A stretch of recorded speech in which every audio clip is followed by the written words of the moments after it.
इस कहानी की शुरुआत होती है एक मिया नाम की लड़की से, जो अपने पति थॉमस के साथ एक बड़े से घर में हंसी खुशी जिंदगी गुजार रही थी। दोनों में सिर्फ कमी थी तो प्यार की। मिया जब कभी भी थॉमस के करीब जाना चाहती तो थॉमस उसे इग्नोर करके वहाँ से चला जाता था, जिसके बाद मिया थॉमस से तंग आकर खुद को खुश करने के लिए मास्टरबेशन किया करती थी। एक सुबह जब मिया अपने घर के बाहर जॉगिंग कर रही थी, तभी उसे रसिया से आई एक नई पड़ोसन दिखाई देती है, जिसका नाम निका है। उसके साथ एक बच्चा भी है। मिया निका से बात कर रही थी, तभी एंट्री होती है इस फिल्म की सबसे बेरहम और हैवानियत की सभी हदें पार कर देने वाली कैरेक्टर रुबैन की। रुबैन निका से कहती है, तुम्हारे बाल तो काफी खूबसूरत है, और वो निका के कुछ बाल चुराकर अपने पॉकेट में रख लेती है। इस भयानक मूवी के बारे में पूरा जानने से पहले रुबैन के बारे में कुछ बातें जान लेते हैं। रुबैन एक साइंटिस्ट है जो कि नए नए एक्सपेरिमेंट करके लोगों की जिंदगी को बढ़ाने का सपना दिखाती है। उनका ये मानना है कि इंसानों का बुढ़ापा आना एक बीमारी है और वो इस बीमारी को रोक सकती है, और वो इसी रिसर्च में लगी हुई है कि वो इंसानों को बूढ़ा होने से कैसे रोक सके और लोगों को बुढ़े से बच्चे की तरफ कैसे ग्रो करवा सके। इस मैडम की सोच तो काफी अलग है। साइंटिस्ट होने के नाते रुबैन को सैंपल चेक करने के लिए इंसानों की जरूरत होती है, जिसके लिए रुबैन उस रसियन लड़की जिसका नाम निका है उसे किडनैप करने का प्लान बनाती है। तभी एक रात निका सुनसान सड़क पर जा रही थी। उसके पास से एक आदमी गुजरता है और वो बेहोश होकर वहीं गिर जाती है। आग खोलते ही निका खुद को एक बड़े से ट्रक में पाती है, जहाँ बहुत सारे अजीबोगरीब इक्विपमेंट रखे हुए हैं। तभी उसे एक खतरनाक आदमी मास्क पहने हुए दिखाई देता है। उसके हाथों में आग सी जलती हुई मशीन है। फिर वो निका के हाथों पर उस आग की मशीन से एक निशान बना देता है। निका दर्द से जोर जोर से चिल्लाती है, जिसके बाद निका किसी तरह ट्रक से कूद कर भाग जाती है। उधर मिया फिर से थॉमस के साथ संबंध बनाने की कोशिश कर रही है। तभी उसे दरवाजे पर जोर जोर से नॉक करने की आवाज आती है। थॉमस और मिया दोनों दरवाजे की तरफ जाते हैं और देखते हैं कि ये तो निका है। उसे घबराते देख वो लोग दरवाजे को खोलते हैं। निका काफी डरी हुई और जख्मी हालात में है और उसके हाथों पे कुछ निशान दागे गए हैं। मिया निका को हॉस्पिटल ले जाने की तैयारी करती है। तभी थॉमस मिया से कहता है, तुम घर पर रहो, मैं इसे हॉस्पिटल लेकर जाता हूँ। उसके बाद थॉमस निका को कार में बैठाकर एक सुनसान सी फैक्ट्री में लेकर जाता है। निका डरते हुए थॉमस से पूछती है, तुम मुझे कहाँ लेकर आए हो? ये हॉस्पिटल तो नहीं है। ठीक उसी वक्त वही आदमी जिसने निका को किडनैप किया था वो वहाँ आ जाता है और निका को कार से निकालकर घसीटता हुआ उसी फैक्ट्री के अंदर लेकर जाता है। अब थॉमस की इस हरकत से ये मालूम चलता है कि वो रुबैन के साथ इस एक्सपेरिमेंट में मिला हुआ है और रुबैन के सारे एक्सपेरिमेंट का खर्च थॉमस ही उठाता है। लेकिन थॉमस रुबैन के काम करने के तरीके से बिल्कुल खुश नहीं है।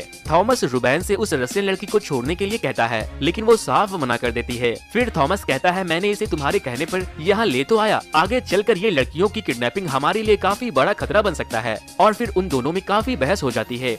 काफी लेट होने की वजह से मिया थॉमस के सीक्रेट कमरे में जाती है और थॉमस के कंप्यूटर पर कुछ जांच पड़ताल करती है। तभी उसे उसके मेल पर एक फोटो दिखाई देती है, जिसमें एक लड़की के हाथों पर 14K लिखा होता है और वो निशान हूबहू निका के हाथों पर बने निशान से मैच करता है। तभी मिया को थॉमस पर शक होने लगता है और वो थॉमस को ट्रैक करने की कोशिश करती है। फिर उसे पता चलता है कि थॉमस किसी भी हॉस्पिटल एरिया से काफी दूरी पर है। उसकी लोकेशन एक इंडस्ट्रियल एरिया में शो कर रहा है। तभी थॉमस मिया को मैसेज करके ये जानकारी देता है कि उसने निका को हॉस्पिटल में एडमिट करवा दिया है। मैसेज पढ़ते ही मिया का थॉमस को लेकर शक यकीन में बदल गया। मिया फौरन अपने कार की चाबी लेती है और थॉमस के लोकेशन पर चली जाती है। वहाँ पहुँचते ही मिया फैक्ट्री के जाल से बनी दीवार को टच करती है। तभी उसे जोरदार झटका लगता है। रुबैन अपने केबिन में बैठी मिया को सीसीटीवी पर देख रही है और वो उसे अंदर घुसने दे देती है। अब फैक्ट्री के दरवाजे खुद ब खुद खुल जाते हैं और वो अंदर चली जाती है। फिर वो देखती है रुबैन का लैब बाहर से खंडर की तरह जरूर है, लेकिन अंदर से बहुत ही शानदार बना है। यहाँ बहुत सारी मशीनरी है और तरह तरह के टॉर्चर करने वाली मशीन भी है। लैब के अंदर की सिक्योरिटी कुछ ऐसी है कि एक बार कोई अंदर घुस गया फिर वो बिना रुबैन के परमिशन के बाहर नहीं जा सकता। इसी लैब में रुबैन के साथ काम करते हैं दो पागल और सनकी लोग, जिसका सिर्फ शकल इंसानों जैसा है लेकिन हरकतें जानवरों से भी बदतर। और तो और रुबैन ने इनका नाम भी जानवरों वाला ही रख दिया है। एक का नाम डॉग तो दूसरा का नाम पिग है। ये वही लोग हैं जिन्होंने निका को किडनैप किया था। अब डॉग मिया को एक जोरदार फट मारकर उसे बेहोश कर देता है और एक ऐसे कमरे में बंद कर देता है जहाँ से निकलना नामुमकिन है। उसके बाद डॉग एक इक्विपमेंट से भरे बॉक्स को लेकर आता है और मिया से कहता है, अपने सारे कपड़े उतारो। ये सुनकर मिया अंदर ही अंदर खुश होती है। उसे लगता है जो काम थॉमस ने नहीं किया शायद आज मैं इसके साथ कर लूंगी, लेकिन ऐसा कुछ नहीं होता। वो मिया को एक व्हाइट रंग के कपड़े पहनने को देता है और उसके हाथ पैर बांध देता है। उसके बाद वो वही आग वाली मशीन निकालता है जिससे उसने निका के हाथों पर निशान बनाया था, और वो उसी तरह मिया के हाथों पर वही निशान बना देता है। मिया दर्द से जोर जोर से चिल्लाती है। फिर डॉग उसके जलन को कम करने के लिए मिया के जख्म पर पेशाब कर देता है और उसका मजाक उड़ाकर वहाँ से चला जाता है। अब क्या मिया इस कमरे से कभी बाहर निकल पाएगी और रुबैन का सच पूरी दुनिया के सामने आ पाएगा? और क्या रुबैन वाकई में ऐसा दवा बना पाएगी जो इंसानों को बूढ़े की जगह बच्चे में बदल सके? अब इस कहानी की असली क्लाइमेक्स यहाँ से शुरू होती है।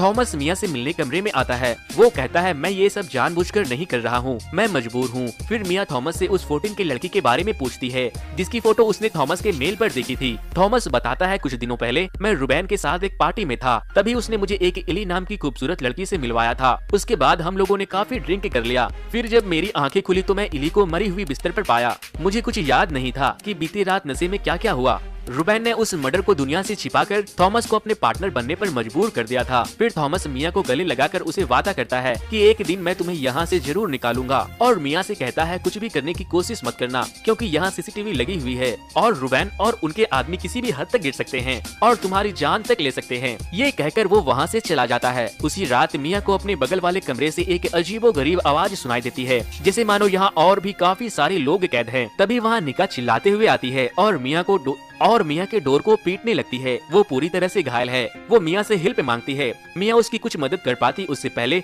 वहाँ डॉग और पिग आ जाते हैं और उस लड़की को एक लोहे की रॉड से सर पर मारते हैं, जिससे निका की मौत वहीं पर हो जाती है। अगले सीन में दिखाया जाता है थॉमस रुबैन से इन मिशन के बारे में पूछ रहा है। रुबैन थॉमस से कहती है ये काम ऑलमोस्ट कंप्लीट होने वाला है।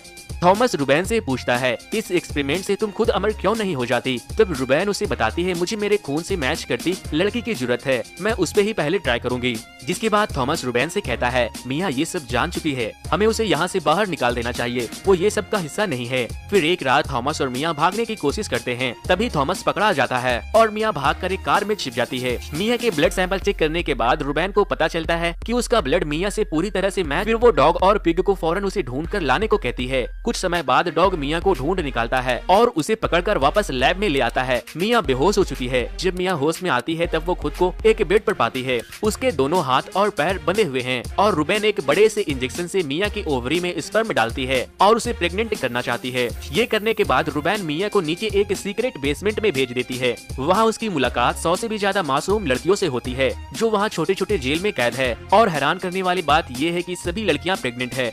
दरअसल रुबैन का प्लान ये है कि मेडिकली सभी लड़कियों को प्रेग्नेंट करके उनके बच्चों के ब्लड से कुछ खास चीजें निकालकर बूढ़ों के शरीर में डालकर उन्हें बच्चे बना देने का। अब अगले सीन में मिया की मुलाकात उस 14 के वाली लड़की से होती है जिसे थॉमस ने मरा हुआ मान लिया था, और इससे मिया को पता चलता है रुबैन थॉमस को झूठा ब्लैकमेल करके उससे पैसे ऐंठ रही है। फिर इली मिया को बताती है, मुझे रुबैन ने मरने का नाटक करने के लिए बहुत सारे पैसे दिए थे और उसके बाद उसने मुझे भी यहाँ कैद कर दिया। जेल में बंद एक लड़की जो दांत के दर्द से चिल्ला रही थी, डॉग एक मशीन के जरिए बहुत बेरहमी से उसके दांत कबाड़ देता है। जब वो इस दर्द से और चिल्लाने लगती है तो डॉग उसके मुंह को स्टेपल मशीन से सिल देता है। लेकिन जब एली डॉग के इस हरकत की वजह से आवाज उठाती है तो डॉग उसे एक बेल्ट से बहुत मारता है। तभी एली के पेट में पल रहा बच्चा कुछ हरकत करता है। फिर रुबैन आती है और उसके बच्चे को जन्म देने में उसकी मदद करती है। बच्चा बाहर आते ही वो उस बच्चे को लेकर वहाँ से फरार हो जाती है। उसी रात जब डॉग और पिग उन लड़कियों के लिए खाना लेकर आता है, मिया जेल के कमरे में यूरिन कर देती है, जिससे कि डॉग गुस्से में आकर मिया को पीटने आता है। तभी मिया उसके जेब से चाकू निकालकर उसके पेट में डाल देती है और बड़े चालाकी से डॉग से चाबी लेकर सभी लड़कियों को बाहर निकाल देती है। फिर मिया, इली और कुछ लड़कियां रुबैन का पीछा करते हुए ऊपर लैब की तरफ भागती है। तभी उन लोगों को एक डस्टबिन दिखाई देता है जिसमें से एक अजीब तरह की स्मेल आ रही थी। मिया आगे बढ़कर उस डस्टबिन को खोलती है और देखती है इसमें हजारों मरे हुए बच्चे मरकर सड़ रहे हैं, यानी कि एली के बच्चे का भी वही हाल होने वाला था। इसे देखकर वो लोग वोमिटिंग करने लगते हैं। दिखने में काफी डरावना माहौल है। अगले सीन में दिखाया जाता है कि डॉग अभी मरा नहीं है और उसकी लड़ाई थॉमस से हो जाती है। तभी डॉग ऑलमोस्ट थॉमस को एक लोहे के तार से काटकर मारने ही वाला होता है कि मिया वहां आकर उसे बचा लेती है और डॉग को मार देती है। उधर पिग को बहुत सारी प्रेग्नेंट लड़कियां पीट पीट कर मार देती है। अब बारी आती है रुबैन की। वो भागती है। तभी सारी लड़कियां उसे चारों तरफ से घेर लेती है और फिर डरकर रुबैन अपनी जान खुद ले लेती है। कुछ समय बाद वो लोग एम्बुलेंस बुलाते हैं और सभी लोग अपने घर चले जाते हैं। कुछ दिनों बाद मिया एक बच्चे को जन्म देती है, लेकिन अफसोस की बात यह है कि वो रुबैन का सच दुनिया वालों के सामने नहीं ला पाती, क्योंकि बहुत बड़े बड़े लोग इस काम में रुबैन का साथ दे रहे थे ताकि वो भी इस एंटीडोट का फायदा उठा सके और अपने बुढ़ापे को बचपन में बदल सके। दोस्तों, अगर वीडियो पसंद आई हो तो वीडियो को लाइक करके शेयर करना।